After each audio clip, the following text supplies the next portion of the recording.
I haven't done shit. Haven't done shit. You haven't done shit, bro. I haven't done shit. Dave, do you want to do the countdown before the countdown? Sure. 5, 4, 3.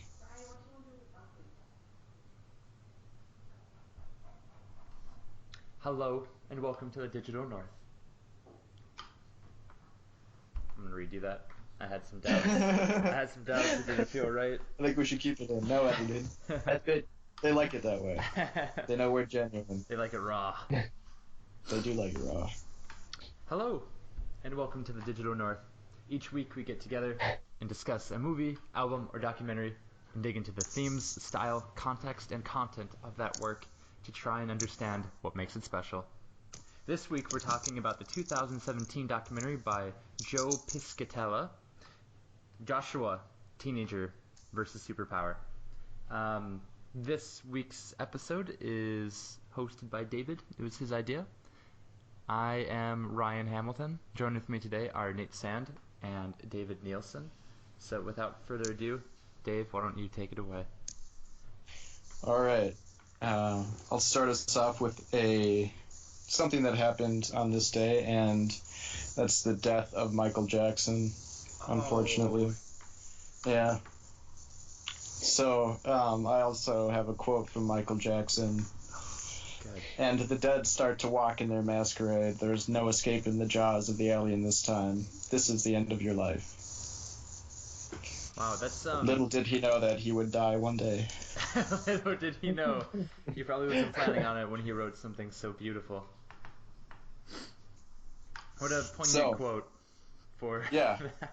I thought that related pretty well to And so to Hong Kong. What Joshua is afraid of is that Hong Kong will become dead. Like that. Like yeah, death. I think Like he's really AJ protesting the death of Michael Jackson.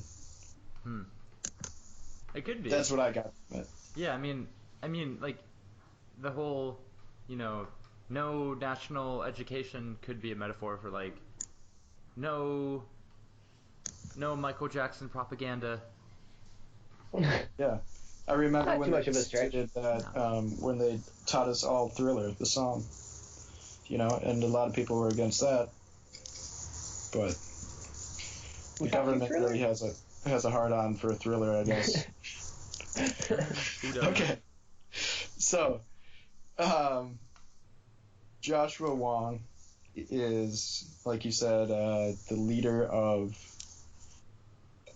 this ground-up movement of basically young people. And I thought it would be fun to kind of start off when you were, let's see, how old was he? 13, 14 was when 13, he began. 14. If you were 13 or 14 years old, what is a cause, and you have to pick one, that you would be the leader of? So I have to go back into, like, my head as a 14-year-old and decide what would be important for me? What grade is that again? 9th grade, I believe. 9th grade?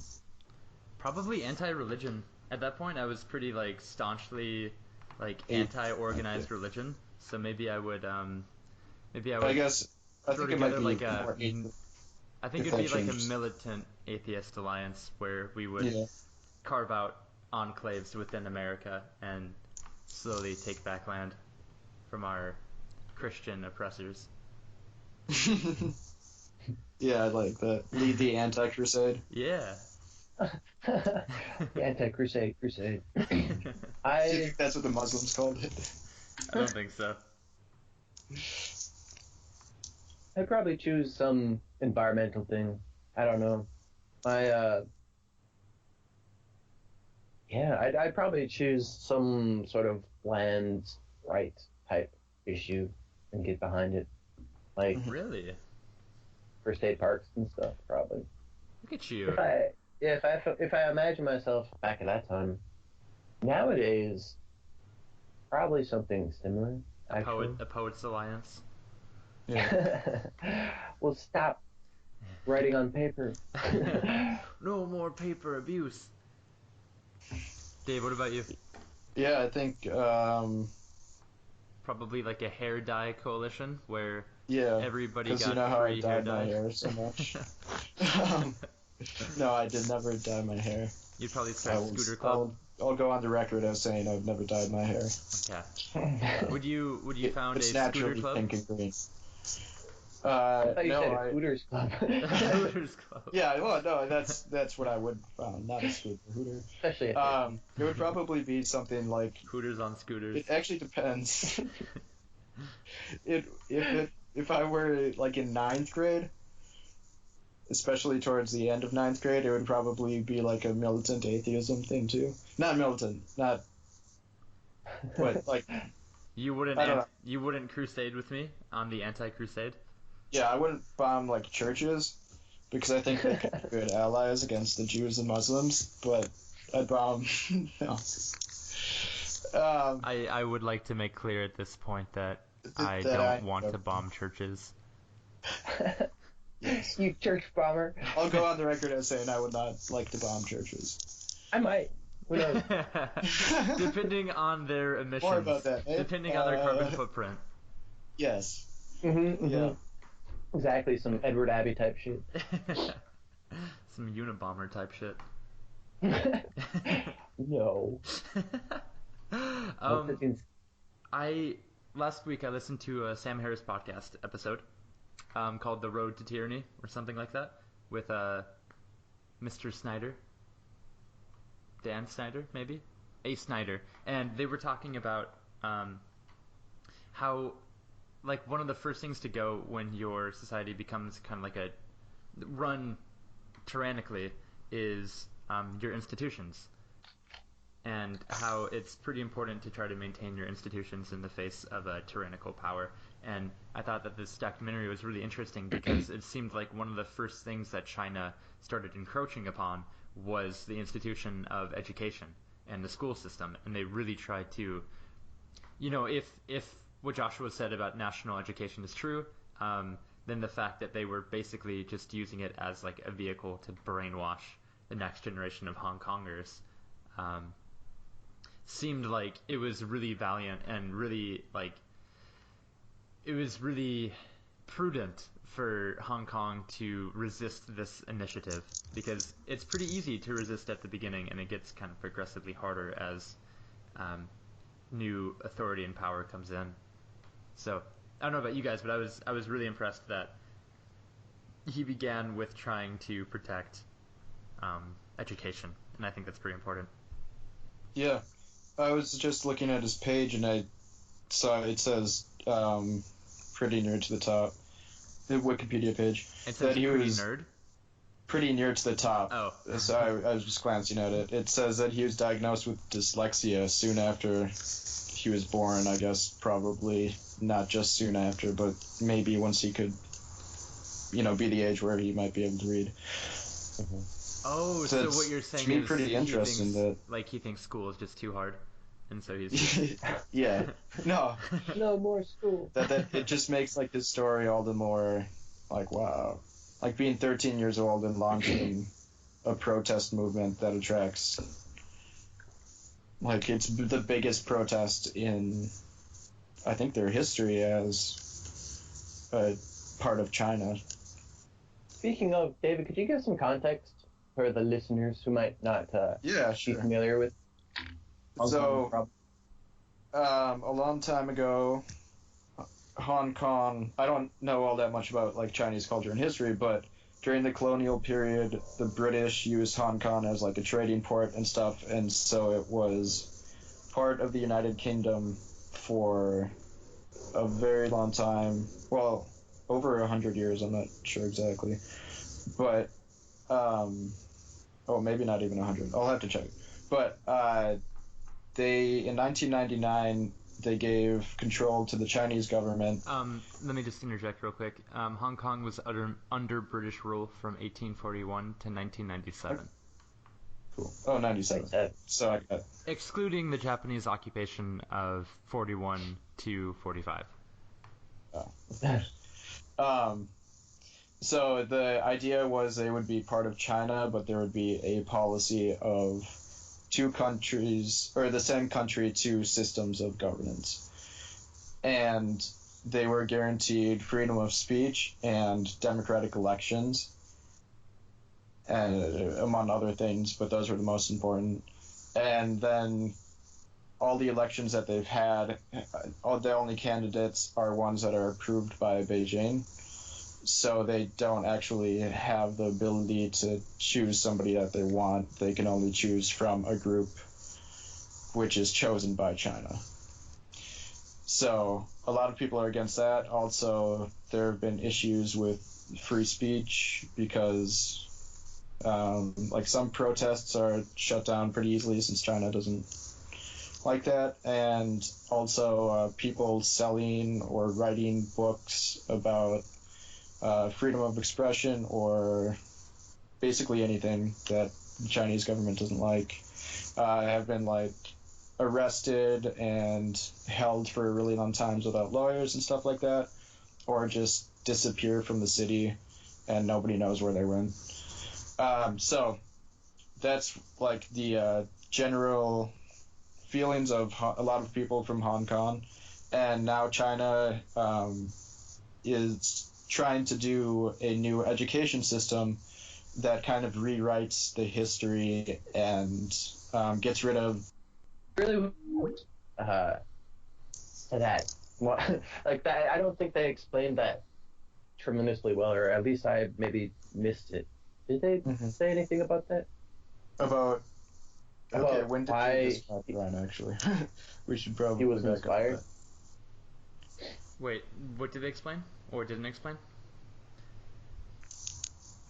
No, I was asking about why they didn't explain, or at least I didn't catch if they explained why Joshua was inspired to start scholarism in the first place and to go against national education. Yeah, well, I mean, I think that he was worried. I mean, at least what he says whenever he's interviewed is that, I'm born in Hong Kong, I live in Hong Kong, I love Hong Kong, and I want the people of Hong Kong to be able to make their own choices and, like, elect their own leaders and choose what they teach their kids. So I thought it was just, like, he was kind of disgusted with the possibility of, like, China encroaching on Hong Kong, and so that's why he began protesting, and then I think he started scholarism just to get more visibility. Mm.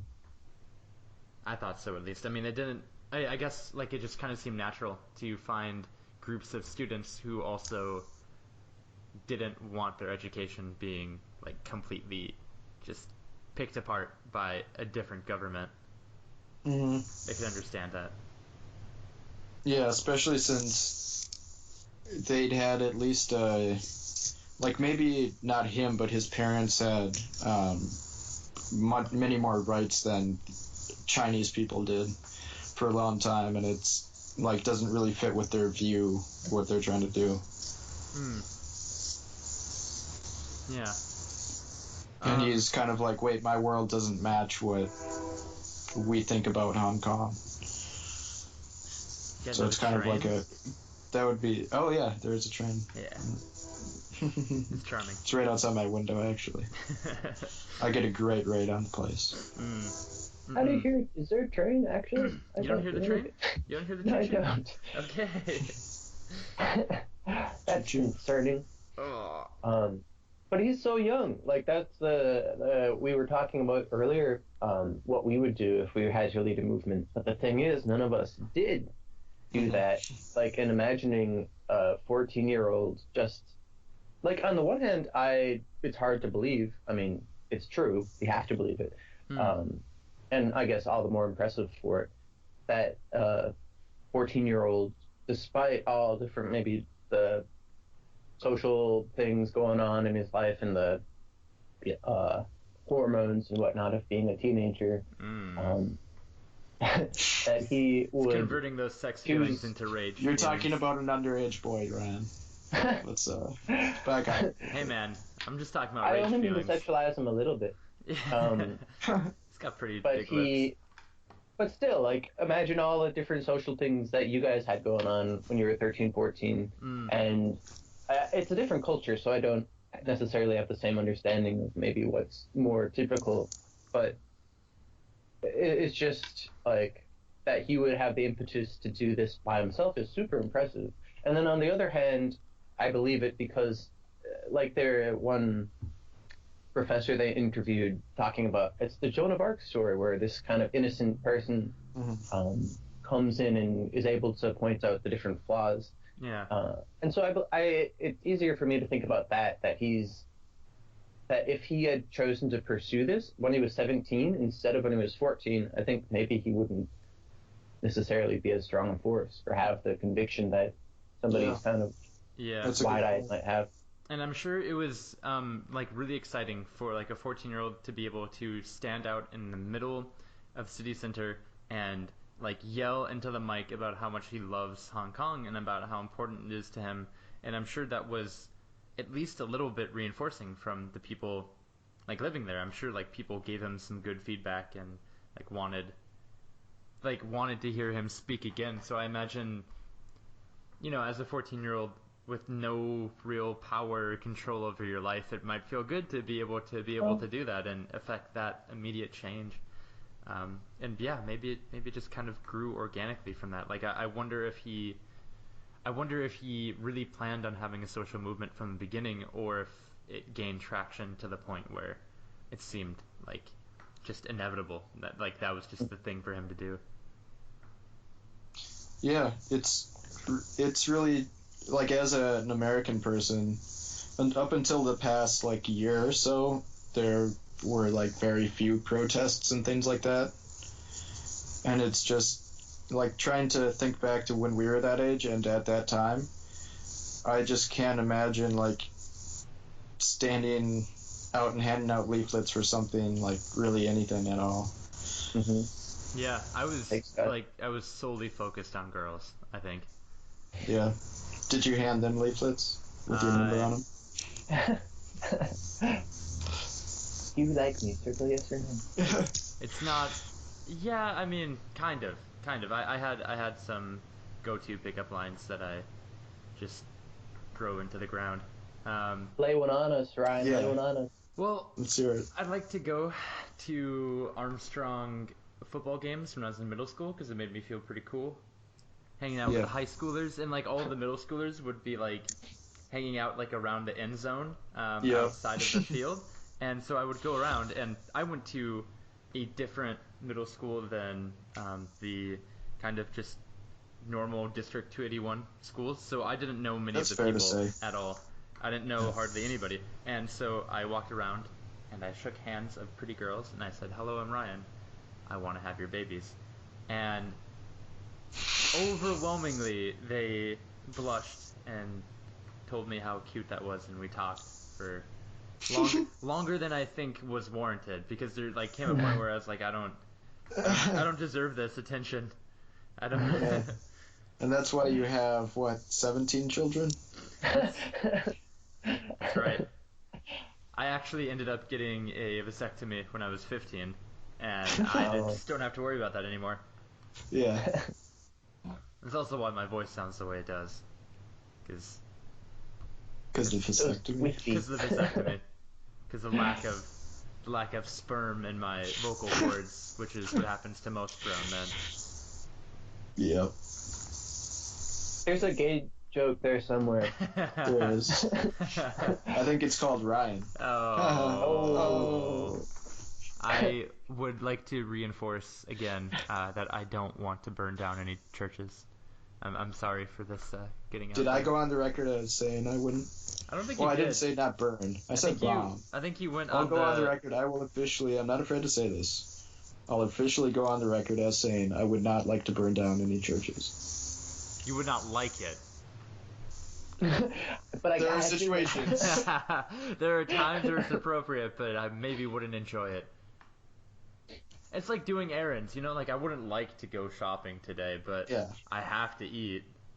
Yeah, and sometimes you have to burn down a church. And that is a great segue to Joshua and Hong Kong, because it's just like the parallels between him starting this movement, which spurred other like movements and Occupy phenomena around Hong Kong, kind of reminds me of how America is dealing with Trump, or at least most of the America that I know of or interact with, I guess, because I'm willing to probably, I'm willing to be open to the possibility that I live in kind of like a liberal bubble. I think that's possible, living in Western Washington now. Do you think so? After living in Europe for I don't know. a year. And before that, maybe Minneapolis. Yeah, You people know. in Minneapolis are pretty liberal too. But anyway, it kind of reminded me of the fact that now all over America it seems like we have these separate, like, oppositional protests that are happening just everywhere. I mean, we have like the March for Science, we have the March for Education, we have like those huge uh, women's marches And the Occupy movements. and the even here. Occupy movements, yeah. Yeah.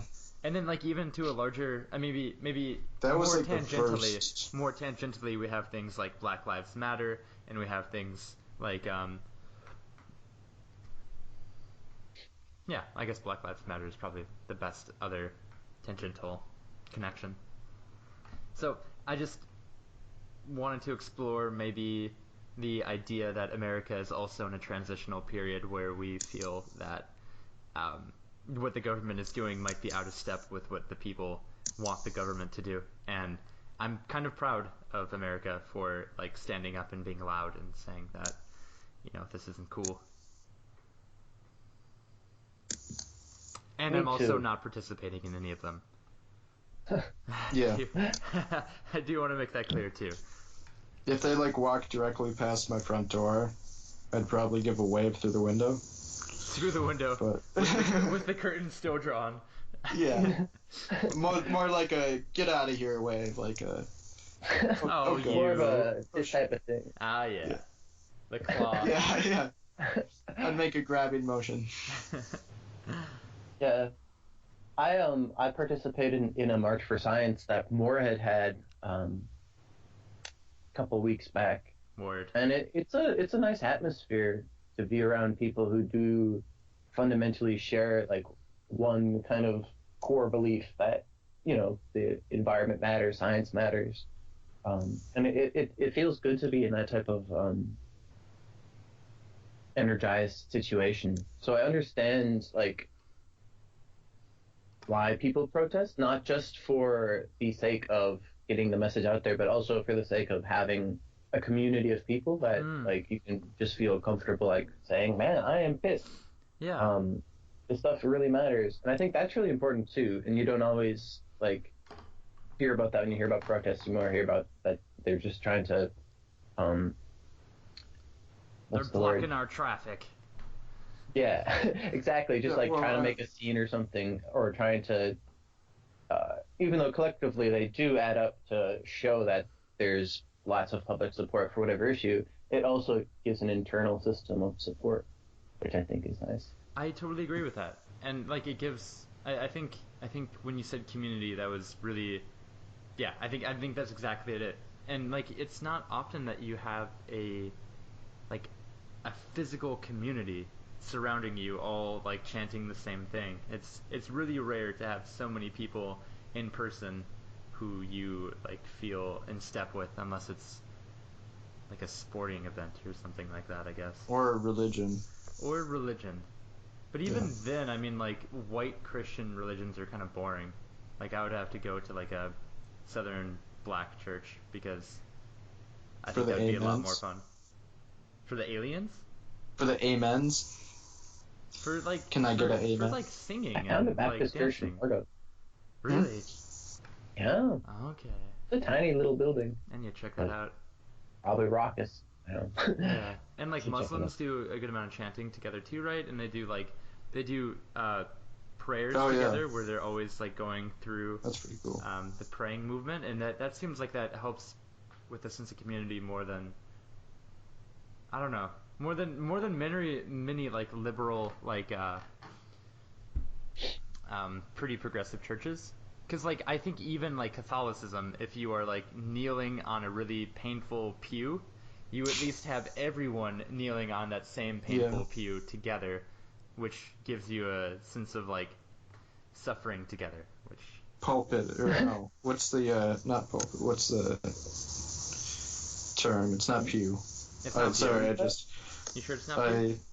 No, I was a Christian for a while, so I feel the responsibility to get the word Really? right. But I'll Yeah, just I was too. I'm pretty sure the pew is just like the benches, yeah. Yeah, the pew is what you sit on, and the what is the word?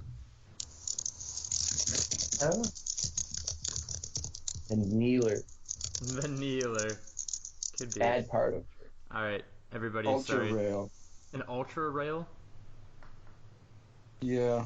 An ultra I've never heard rail. I don't super know. Rail. Altar. Altar. Mega ALTAR. Altar. Okay. Well. But it doesn't say it. That's just the rail itself. I mean, that's what you put your. So anyway, Nate, I agree with you. I think having the reinforcing conditions of a protest is probably one of the reasons why people enjoy it. And yeah, that makes sense. And I also think that's probably why Joshua got started, because it was probably really reinforcing to have, like, to be a kid who would probably mostly be ignored in that society, have people like stop and listen and like maybe even like agree and admire your beliefs. Participate too, yeah. Yeah, I mean that's huge. It's got to feel amazing. It's got to give him like a real feeling of importance that he might not otherwise have had. Mm-hmm. And I mean, he's had. I mean, like at the beginning of the documentary and throughout, we saw evidence of how much international reporting was on him. And I just watched a short interview with them, and I mean, he was like Time Magazine's. He was like on Time Magazine's Asia magazine issue, and he was listed as like one of the 25 most important like teenagers, and then like he was one of the 100 most influential people that year, like 2016 or 15 or something like that. And so I mean, he's getting so much good press for being a standout and vocal, basically like political scientist or activist, and I don't see why he would ever stop. And I mean, unless he is afraid of China, eventually killing him, which I think is probably already in the cards. So I don't know why he would stop anyway, because I mean, it would just like I think it's gonna happen at. Yeah, if anything, he'll anyway. get more attention, which makes him kind of less likely to off him. At that time. Yeah, they're not quite as bold as Russia. Yeah. What is he up to nowadays? Did any of you look that up? Yeah, like, he's a university student. I think he's probably studying political science. I mean, this documentary came out this year, so I think he's 18 now, maybe. And he plans on running for office when he's of age, according to the documentary. So probably just prepping for that. Meeting some fine nice ladies. that the documentary also included other activists, like the Benny Tai, yeah, I think his name was. I liked him. And then the other guy, Nathan Law or something. Yeah. Which I thought was kind of funny, because I don't know if you guys got this vibe, but I kind of felt like Nathan was a little bit envious of the success that Joshua had been like getting with his protests and stuff. Sure.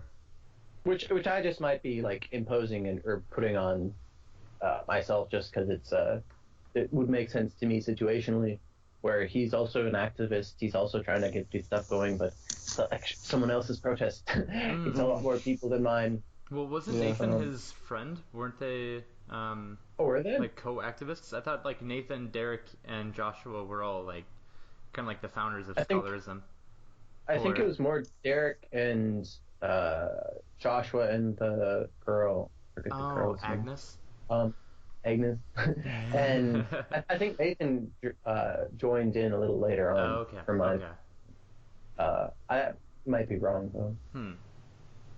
Yeah. But it was nice. I thought it was cool that it wasn't just one person who's the spur of all this. There's actually other people who feel strongly enough about the issue to also protest and to form their own type of.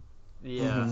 It was really interesting to see the speeches of Joshua and Benny, like kind of like one after the next, because it seemed like Joshua was a lot more organic and like trustworthy speaker, and Benny was, I think, harder to empathize with. There was a point where, before he revealed that like Occupy Central movement, he's like, guys, I have big news. I wasn't gonna share it, but That's a great impression, think by you the way. all need to know. And then you would get like an edit. I don't know if you guys noticed, but there's an edit right there. So like he Yeah, probably went on like like- that for a while, and then he says, "Let's start Occupy Central," you know. And so it just seemed like, I don't know, it didn't have the same intensity and emotionality that Joshua's did, and it was really interesting to see Joshua be more successful than a university professor at activism. It was I guess it makes sense, and part of it might be that young innocence that you were talking about earlier, Nate. Like if you were 17 when he started, maybe it would be less successful.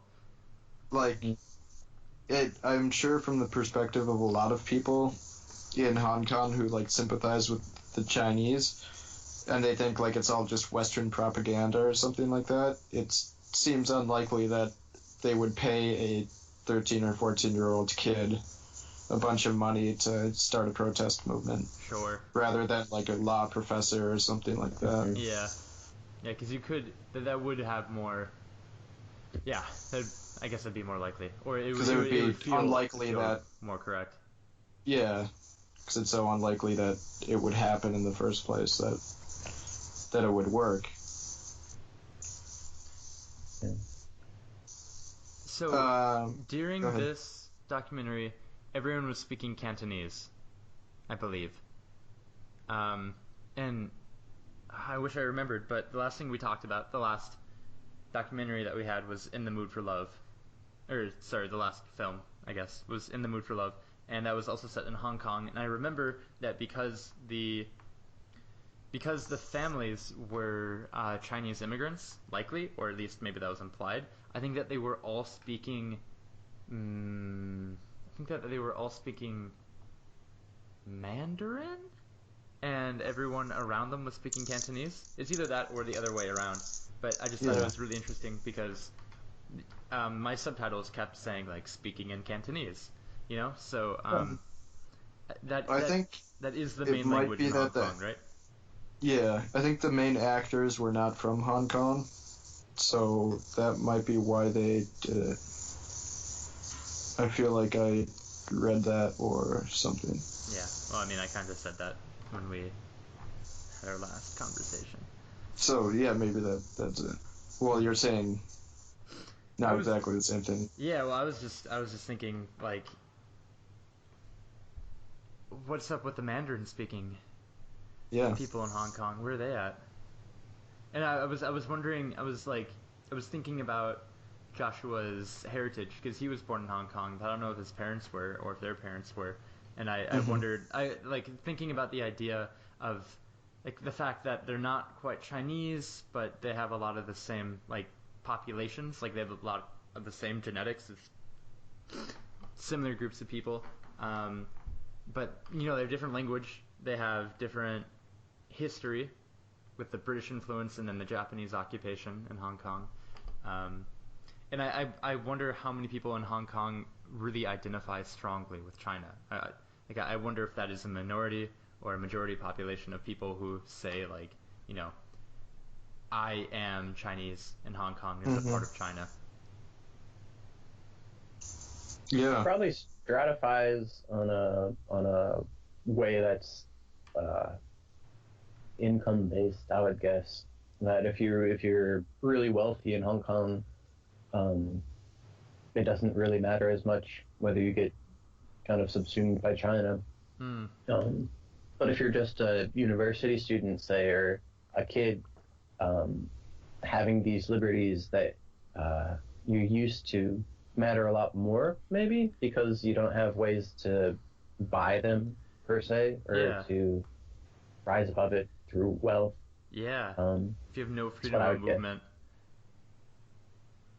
Yeah. Yeah, I guess that could make sense. And then I wonder if it's also like generationally. And I guess it'd have to depend on how many generations your family lived in Hong Kong. Mhm. Yeah. And it might also be like issues of what they feel about Homeland Security. Maybe if you are someone who's more like defense oriented, maybe you see China as being a really good like parent country to Hong Kong. Like you need China to defend Hong Kong. So I don't know. I thought it was really interesting too that like the girl's name was Agnes, and that there were a few. I think it was always the young girls always had this twinge of a British accent. Yeah, Yeah. they get taught British English, Yeah. which got me when I was in Norway, Yeah. or in Yeah. Iceland too. The people that would talk English, but they talk like a British type English, Uh-huh. which threw me at first. I'm like, Mhm. oh, you're British, but they just get taught British, which makes sense because they were British occupied too. Oh, really? If you think about it, Hong Kong, not Hong not Kong, Iceland. yeah. Oh, yeah, I was gonna. Oh, really? Like, I didn't know that. Yeah. Well, Hong Kong. So that even makes more sense, I Exactly. guess. Yeah. Yeah. I was thinking like I mean like having the name Agnes while you are living in Hong Kong just seems strange. But also, I mean, like Joshua and Agnes and Derek and Nathan are like American names. If you look up the name of Joshua, it's like a traditionally Hong Kongian name, I think. Really? Yeah, it's really common for people from Asia. I know it's particularly common for people from China, but I think other countries do it too, where you have your name within that country, and then when you go traveling, you pretty much like adopt a different name. So when you meet Westerners, you say that your name is Joshua instead of like Mm-hmm. Jian Sun or something like that. Yeah. And he was also Christian, so Josh was a Christian Yeah. name. Oh yeah, I wonder if that was like given to him by his parents on purpose, or if he chose it on purpose because of the Well, it Christian also said that implications. his parents were big fans of U2, and they were gonna name him Joshua Tree, but they thought that was too much, so they just went with Joshua. I thought they could have just gone with Bono, and that would have been subtle enough. He could have worn better glasses. They could have given him. He should have. Yeah. He should have been wearing Derek's glasses, I think. Those are really the protagonist's glasses. Yes, Yeah. I Yeah. like Derek. Yeah. I liked when Derek was comparing the Chinese government to Darth Vader, and he was saying like, "We need to train some Jedi." It was such a cringe-worthy moment that was made adorable because of who he is. Is he the one who kind of looked like a Star Wars kid, almost? He was the one with the very Like a round kid. glasses, Yeah. who was I like his overweight, glasses. Uh-huh. and he had kind of like this top knot thing going on, but it was like a really lazy, like sloppy top knot. It was perfect. Sloppy Top Knot. That should be the name of some band. Ooh, sloppy top knot. It Sounds really sexual, It but it's does. not. It's when you come in someone's hair and then you make them tie their hair up in a bun. Sloppy top knot. Why did you make him do that? It's a sex act, Nate. You don't get it. Okay. I hear it's popular among the Hong Kong youths. Sloppy top knot. It's a I'll humiliation stick to thing. my church burning. To your birch burning? My church burning. Oh, okay. Oh. Oh, birch is a nice type of wood to burn. It smells nice. Mm-hmm. Do you think much birch was burned when the Hong Kong police broke up the Occupy rallies? Probably not. I didn't recognize many birch trees. Were there any deaths when those Occupy movements were being broken up? I'm not sure if I caught that. I think they would have said. Because they like described it as being a war zone, which to me implicates, death and destruction more than just tear gas. I think that might be some editorialization. Yeah. Or editorializing, I don't know. Yeah, I guess those are two they- different forms. They mentioned that like the Chinese government didn't say you can't use rubber bullets and you can't do this. They just said you got to stop this to Hong Kong, but they didn't say that they actually did use rubber bullets at all. Right. And so Yeah. it makes you, it kind of like escalates it to a degree. And I'd imagine the war zone is just because you're a kid and all these gas bombs are going off around you, or these smoke bombs and pepper spray. So it would feel like a war zone, I'd imagine. Yeah, sure. But I that don't is a think good anybody point about the rubber bullets. Yeah. Yeah. Yeah. So it's a little agenda-ized, maybe, to say that, but it didn't take away much from the point of the documentary. I think that's true. It's interesting. Please I wonder what a person from just more mainland inner China would think about this documentary, because us being Western and having the Western ideals that we've grown up with, I at least take it for granted that I have all these things and that these things are all good and necessary. But that is, even though I do believe it, it's still an opinion, and that just because I think freedom of speech is really important doesn't mean that in the ultimate whatever that it is. And so someone in China watching this, it'd be interesting, I think, to have their opinion. Yeah. It's kind of funny you should wonder what their opinion is because they can't watch it.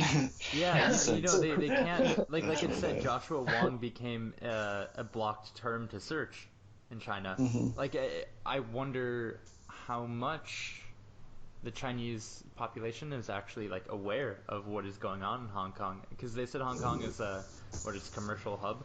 So I assume that they understand that some of their goods come from Hong Kong, but maybe they just don't think about it much at all. And that's even kind of the worst part. It's almost like an expanded metaphor of when they were having the Occupy movement for 79 days and they were ignored, and then the government just came in and just tore everything down and told them to leave. And so maybe it's similar to the struggle of Hong Kong against China, where Hong Kong is trying to make as much noise as they can, and maybe people living in mainland China just don't receive any of that information. Maybe it's just not even static, but it's just non-existent. Not on the radar. Not on the radar.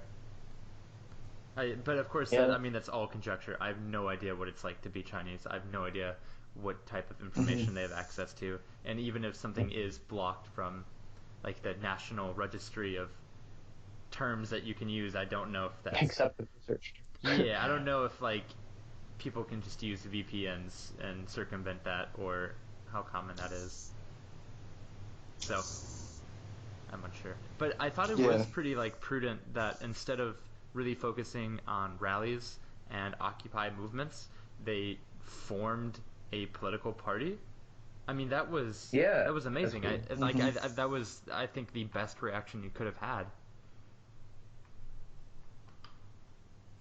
I agree. I was talking to a guy in a school I was substituting in, and we got on the topic of protests and stuff, and he was talking about how he adamantly believes that while protests are important for awareness issues, the really important thing to do if you're say you have a problem with how a company is behaving environmentally or something, or treats its employees, say Monsanto. If you really have a problem with Monsanto, then you should buy stock in Monsanto, not protest against them. And then when enough people have stock, they start to have clout in the shareholding meetings and stuff, and that's how you actually get the company to change. Which I thought was an interesting idea. I don't know whether it's practical or not, but it's a similar sort of thing, I think, with Joshua, that they're protesting, and protesting works to a certain extent for awareness, but they actually, to enact the change, they had to get the inside man, so to speak, to actually enact the change. Right, yeah. I guess maybe it's similar, like it's putting stock in the political system. Mm-hmm. Right? Yeah. But then again, like I imagine that the idea of buying stock in a company which you revile is probably just very unappetizing, right? That must just feel bad. Yeah, I think it applies better to the government than it does to companies. Yeah. You want to buy stock yeah. in the government? We already own stock. That's why I'm a voting person, Yeah. True. Yeah, it's kind of... So their issue is they don't really have anybody they can vote for that isn't a Chinese, like, puppet, basically. And so they can't make change through the government because of that. And we definitely don't have the exact same limitations, but it's still... We have two options, and the way people... Like, there's nothing that guarantees that they will always be on different sides of issues, or that there are issues that are important that one of them will, make part of their platform. So kind of like how in Beijing, this national education thing, or in Hong Kong, the national education thing wasn't even something that any of the candidates talked about. Yeah. Like here, net neutrality isn't something that either side talks about. Right. And it's like really important. Or spying. Yeah, or a bunch of different stuff. And so it's kind of like we have it better, but there are still some limitations, some pretty big limitations on the way we do it. Yeah, that's certainly true. Net neutrality and, mass surveillance are, I guess, probably two of the things which I think most Americans should have more of a voice in, and seem to have almost a non-existent voice in. Mm-hmm. Yeah, and also nobody's talking about net neutrality besides people on the internet, like on Reddit and stuff. Like, my parents don't know. I've had to explain it to them, like, several times. Yeah, honestly, I think almost literally the only times I've seen net neutrality discussions have been on Reddit. Mm-hmm. Yeah. Yeah, I do see, like, stuff from the BBC and Associated Press on it every once in a while, but, like, it's not taking up 24-hour news cycle time ever. Net neutrality would only really affect Americans, right? Because it'd be companies operating within America who would change that. Because I imagine, like, a lot of other countries, ISPs. like I can't imagine Norway like having something like that. I imagine they would never have like allow that. Yeah, I feel like most other countries are like, well, it doesn't affect me what the American internet speed is or their fairness of policy. So I'm kind of surprised that the BBC is talking about it. Yeah, well, they have a lot of their readers are in America. That's true. Like myself. That's true. And they're generally pretty good at not really talking about all the day-to-day bullshit that nobody cares about. Cool. Like, CNN always packs it with, like, this plane was delayed for 4 hours because somebody thought they saw something on fire. Like, okay, let's talk thanks. about it for 2 hours. Yeah. It's important news, David. That's true. Oh. If you're in Phoenix and you're trying to take off. It was so hot there that they couldn't take off. Yep. Because crazy. The air was not dense enough to get lift. Is that why? It's nuts. Yeah. So a bunch of planes, because it was like 116 degrees on the runway. Oh my And God. some of the smaller planes couldn't do that. That's so shitty. Okay, I need to get going here soon, but I have a question for you guys before I do. And it has to begin with a little bit of a preamble. I have grown up with this strange sinking feeling that I am living in an empire that is on the decline, and I'm living like in an empire which has had its best days behind it. I remember very vividly thinking as a kid, like, there is a day that America is gonna fall in the way which Rome and Greece and Egypt and any other society has fallen before. And I've been spending a good amount of time thinking about who's going to pick up the mantle. And so I'm gonna ask you guys, if Europe does not ever get their shit together and become like a hegemonic power, which kind of, benevolently controls Europe, it looks like we will either have Russia or Should China. we take over Europe?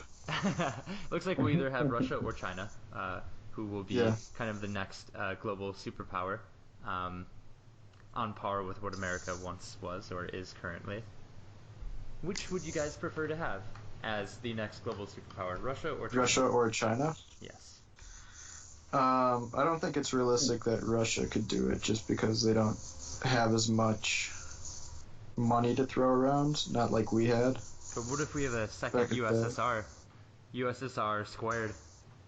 Yeah, I think there's too much. I mean, if they continue to be as successful in meddling with elections as they have, and like waging wars with neighboring countries, then maybe. But that's a good question. I want to say Russia because I guess they're further from communist than China is, and also China kind of operates a larger censorship and propaganda maybe not larger propaganda, but definitely censorship network, and I feel like they would be a lot better at exporting that than Russia would be, since they're more like propaganda and covert stuff. Nate, what about I'd you? say, for the sake of difference, I'd say China, but also because I feel like, in a way, China's more practical with how they're progressing. Like, aren't they gonna? I think I read somewhere that they're gonna, if not already, they're soon gonna be the country that uses the most green energy or whatever, or implements Yeah, I think they're investing. environmental regulations. I think they've invested the most into it out of any country. And so, something like that. even though that I'm sure they still have a ton of pollution, I think steps like that are important. And I think steps like that are important, especially moving into the future of a world that does not have unlimited carbon sources. And so, I don't know.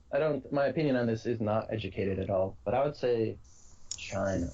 So it'd be interesting to see what type of, if it does become the next superpower, what type of influence then that it will have as well in issues like net neutrality, say, or even environmental regulations for neighboring countries, and then the world too, whether it would influence negatively like that be a problem, I guess. Yeah. But it's interesting, Ryan, to think about that Rome and Egypt and those superpowers, quote unquote, of old, those empires, were around for thousands of years. And then compared to our measly 200 in the United States, and it's only been like 130 years where we've actually been a superpower. Exactly. And so, less than that. I don't know if it's I don't know when you should start feeling like something's in the decline, because everything has its ebb and flows, and the Roman Empire had its ups and downs. So that's an interesting thought to think about. Just when is the tipping point where we're actually this is it? We're actually declining. Yeah. I think looking at the USSR is a good example for that. But I mean, there are so many things that are way different. They were basically a giant oligarchy, like a fascist. As much as they called themselves communist, they were pretty far from communist. In terms of how their leaders distributed wealth. Yeah, and how everything was owned. Yeah, and there was no free speech, and everything was owned by a few people and stuff like that. And no elections. David, are you saying that you're a communist? No, I'm saying that communists are fascists. In practice. Yeah, in practice.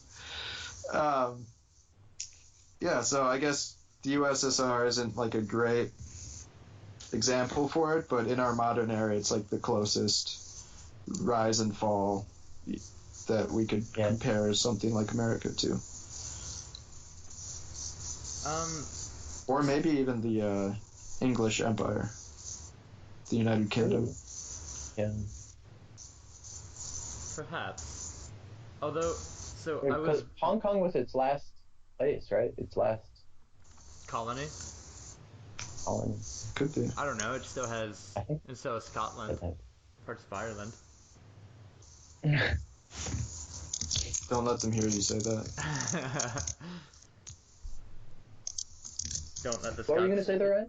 Well, so I was watching a short animated history called the Brothers Gauchi, something like that, about these two Roman brothers who kind of rose from middle class behavior, middle class circumstances, and they became these like demagogues of the Roman Empire. And what they ended up doing was having these really intense rallying speeches that got people really, really excited. And eventually they were able to leverage all of this excitement into like a political platform. And basically what the series ended up exploring, and I guess maybe editorializing, was the fact that a lot of the principles that these brothers employed, like a lot of the tactics that they used, were going to be responsible for the end of the empire. And so they were talking about how they were completely populist, and so what they would do is they would promise people these ridiculous land deals that were like very bad for the city and very bad for them individually, but it would somehow get them more land cheaply, but in a way that was really insecure, in a way that like didn't really pay any heed to what was best for the city. And the fact that they would, I think it was during one of their arguments, it was like one of the first times that there was actually blood that was spilled on the on like one of like the Senate's hearings, and it was like the first time that there was a senator which was attacked, and it was because of these like crazy like demagoguery things that they were doing. And it reminded me a lot of what is going on in America, where we have just these angry mobs of people that kind of can be generated pretend like over they're nothing. fighting for something they don't believe in. Yeah. Like clearly by their actions, like you don't believe that people should be heard, or that like we're all on the same level. Yeah, exactly. Like treat everyone equally, but don't let people speak at universities when they've been invited by the staff because you disagree with how they're putting people down. So I'm gonna. Yeah. I mean, like things like for example, Berkeley not letting Milo Yiannopoulos or whatever his name is speak. I mean, I am completely against most of the things I've heard him say. He seems like a pretty awful person, and he seems like really stupid person too. Well, clever. I mean, he's verbally clever. He seems like he has a decent vocabulary. He speaks confidently and clearly, and it makes people believe his message. But it is a message mostly of like hate. And like I completely disagree with most of the things that I think he was probably going to say that night. But I think that he has a right to say it. I think that if he's invited by a university, he should be able to. And this is a total tangent, so I'm going to reel it back in because it really doesn't have any it's free connection. speech. I want to say something on that though, because if the college is paying this person to speak, that's I think a huge difference. If this person is just giving a speech that anyone can attend, go for it. But if this college is paying this person to speak, and if their message is of hate, if you're a student there, you're paying to go to school, you're giving them money, and so you are the voice of the college in a kind of democratic sense. And so you should be able to say, hey, I don't support this college giving money to this person that I don't support. I think that's fair. So it gets a little more gray than I think it seems on the surface. You know, I haven't ever protesting thought of that. And I guess the protesting thing isn't really the issue with it. Like making but then I guess you're protesting because you want it to stop, so you're not protesting for the right to protest. But even protesting because you don't want to hear a certain speaker, I think should be okay. I know that there was an issue where there were a lot of riots and there was violence and there was a lot of threat of violence, and that was why it was right. Yeah. But Nate, that's a good point. I haven't thought about the idea that they probably had to pay him or had to pay any speaker, and that students should have a right to say who they want to see and who they don't want to see. Yeah, so I don't know if they were going to pay Milo or Milo or whatever, or whoever else these different protests have been, but I think it's an issue to deal with. Yeah, that's true. I think I'd pick China, personally. I think that their ideology is more based on like what they can do to make things better, and a lot of Russian ideology seems to be like everything's bad and you're bad and we're bad and it all sucks and nothing's true. Like Catholic. Yeah, it's like that. But it's like I know a lot of Russian propaganda depends upon this idea of like overloading people with just dozens of news reports. Information. So like for example with the Malaysia Airlines, which was shot down, not only did I think they reported like what a lot of Western countries were reporting, but they also reported like tons of additional conspiracies. They said, it could have been America, it could have been China, it could have been anyone. Like we have no idea who it could have been. It could have been terrorists on board. It could have been a plane full of dead people that they crashed on purpose and made it look like they died in the crash. And so I know that what Russia does is they try to overload people's senses and try to make them feel defeated because they feel like they can never know what is the truth in the situation, whereas China is more like, we are the truth. Right? Yeah. That's true. It's a complete different style. Like they just totally cut things out instead of trying to drown it out with noise. Yeah.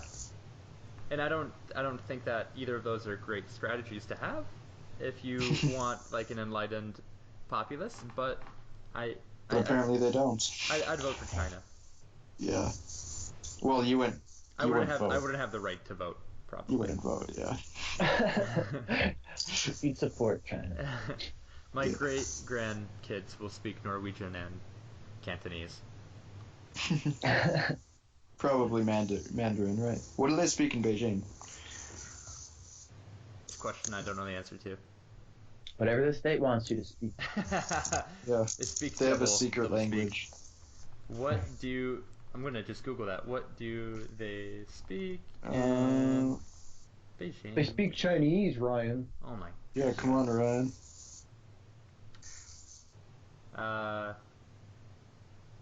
Mandarin. It's Mandarin. Mandatory Mandarin. Mandatory Mandarin. So next week we have an album. So I'm excited to listen to some good tunes with y'all. It's hosted by Thomas. We need to get him on it. Hopefully he can join us. But anyway, thank you all for listening. I'd like ratings. to again. We should do ratings. Yeah, that's true. Before the ratings, I would like to say that Digital North does not condone burning churches. No. Does not like it either.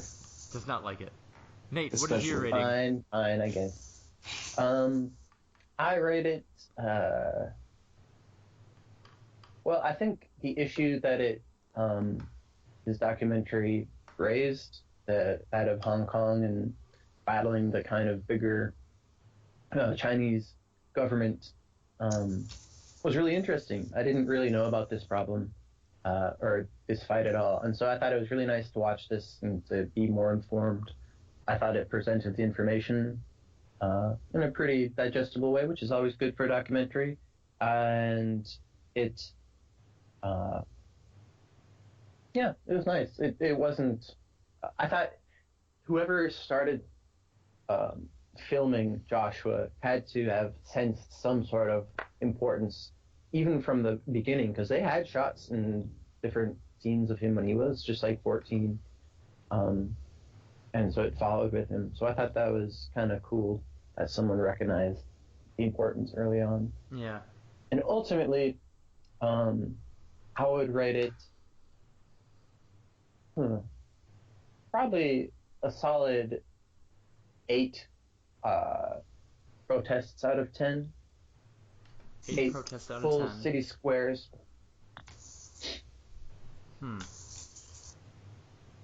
I like that unit. I'm trying to think of my unit. I don't know. I really liked the themes of the documentary. Again, I mean, even if it was a little bit editorialized, there were several points in the documentary where I was like tearing up, and I was just really moved by Joshua's um, presence of mind and his like ability to fight against the odds, I guess. And I was also really interested to understand where they got a lot of the interested to understand this making sense. I'd be interested to know where they got all of that footage, because it was great that they had footage of multiple angles of most events, and so they were able to piece it together really well. I wonder if they had a really extensive like research team who was asking local news for all of their footage, or like putting out bulletins somewhere to try to get like the cell phone footage that they're using and things like that. So yeah, I don't know how they got all their footage, but it was really impressive, and I want to give it 7 out of. Oh, I want to give it 7 LAN parties out of 9.5 LAN parties. How do you have half a LAN party? Parties? LAN, LAN, not LAMB. Local area network. Yeah. During Scholarism's farewell party, they had a LAN party system set up where they connected a bunch of computers so they could play video games together. I didn't know that was a term. Yeah. Wow. Well, you didn't play enough video games when you were younger. I must not have. I was too busy burning churches. Nah. Oh, Burning churches, you know, saving finally, forests. we got him on tape, boys. I mean, not burning churches. That's what I meant. Right. He's the mole. I want to change my He's changing his story. That's I do want to change my rating. I want to give it 8 out of 10 umbrellas. Oh, no, that was a good Ooh. one. That's a good one. That's a good one. Beat you to it. Yeah, it was an inspiring film, in my opinion, and it makes me feel like I wasted the last, 10 years. Yeah, that's true. I've been protesting Trump before he was even close to a candidate. Gotten in on ground floor. I will give it 7 of 8 candidates selected by Beijing. Really, it should have 8 of 8. Yeah, it should have. Well, Beijing. Yeah, the 8th is still also selected by Beijing. Just a random 8, not a specific. Right. Just any number. Or a random 7 out of the 8. Yeah, it doesn't matter who specifically. Yeah. They're all great. They're all great. They're all great. Well, thank you everyone for listening to today's episode of Digital North. You can follow us on Facebook at The Curious Magnet. You could also check out our website at The Curious Magnet. And not surprisingly, we also have a YouTube page called The Curious Magnet, where we are currently uploading all of our podcast episodes. So check out the rest of our episodes by subscribing to our YouTube channel and liking our Facebook page. And have a good evening and stay curious. And don't burn churches.